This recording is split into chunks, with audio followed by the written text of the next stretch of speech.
ఏరా ముందు ఇంకా ఏమొస్తుందో చూసుకోవా, ఇది తీసుకొని తగలడు. Thanks bro కాపాడినందుకు. సరేలో.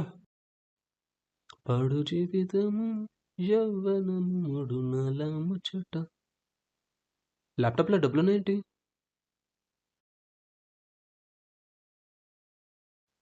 ఈ డబ్బులు ఎక్కడి నుంచి వచ్చాయి? వెళ్ళేటప్పుడు డోర్ లాక్ చేసి వెళ్ళాను, ల్యాప్టాప్ క్లోజ్ చేశాను, అప్పుడేం లేదు. మరి డబ్బులు ఎక్కడి నుంచి వచ్చాయి? From god, your mission is completed, take your reward. కొంపతీసి ఇది రివార్డా? ఎవరు పంపించుంటారు ఇలా? కొంపతీసి దేవుడేమైనా? చచా, దేవుడు లేడు, దేవుడు లేడు. మరి ఈ డబ్బులు ఎక్కడి నుంచి వచ్చాయి?